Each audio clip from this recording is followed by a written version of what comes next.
This week's screencast is all about a app that I love to play.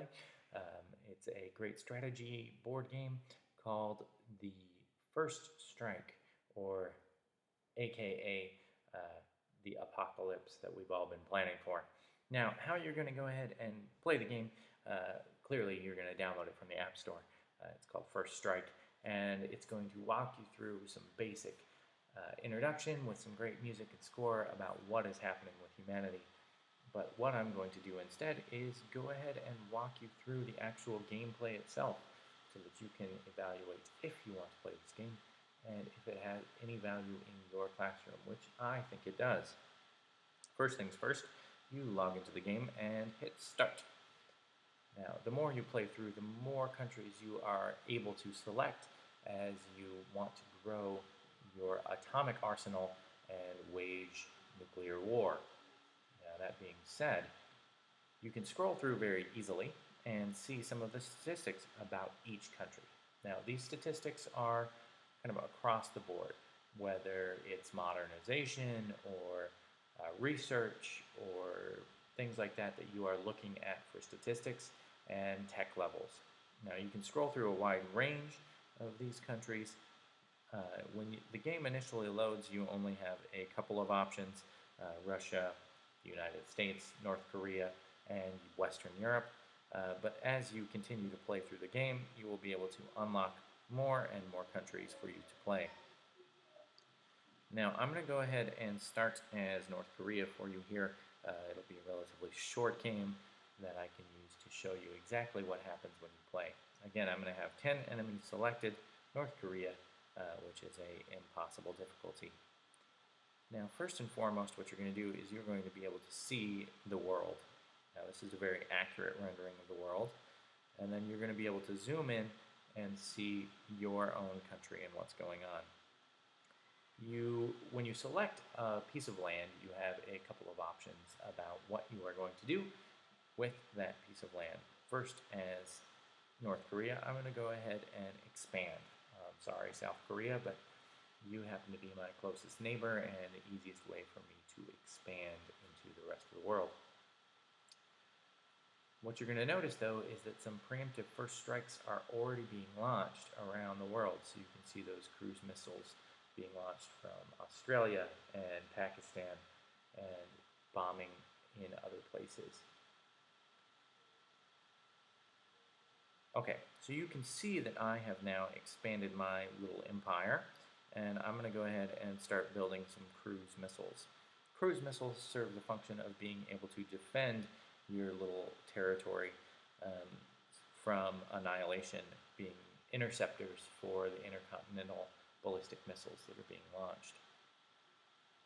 I'm going to keep expanding, as you're going to want to throughout this game, so that you can take over more territories, which allows you to have a larger arsenal and allows you to attack and defend yourself better than you would with just a single territory. Now, the strategy of this game is to mix both expansion and warfare with your ability to maintain and defend your own lands. So right now, with my extension into Japan, I'm going to go ahead and keep maintaining all of my cruise missile research while at the same time trying to build a research strategy to give me more options for attacking and defending my own territory.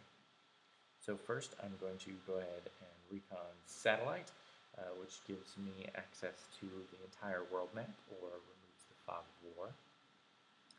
And I'm going to keep trying to expand my empire, but as you can tell, it has already been taken over by those around me, so I'm going to have to start attacking in order to expand.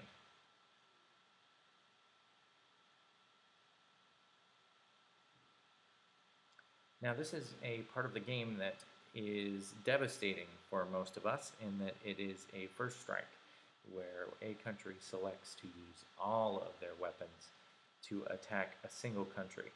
So right now, the United States is firing all of its weapons at Western Europe. The majority of those are hitting in Germany and France. Now, what that does, though, is that leaves the United States vulnerable to most of the other superpowers just because it does not have the access to any cruise missiles or other intercontinental ballistic missiles like everybody else has been stockpiling.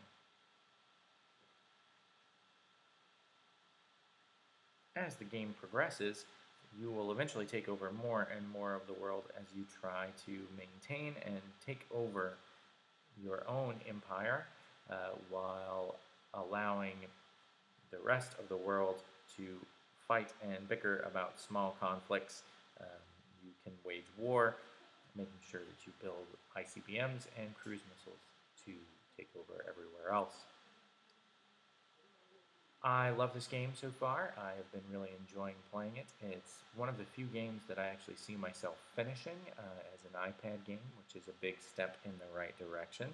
Um, that being said, it is time consuming and it takes a little bit of effort to make sure that you can go ahead and invest the time to unlock some of the other countries and gameplay modes that you have so that you can play it more difficult levels as well as just enjoying being able to play as South Korea or as India and Pakistan or as South Africa. There are lots of options in this game, and I think it will keep you coming back.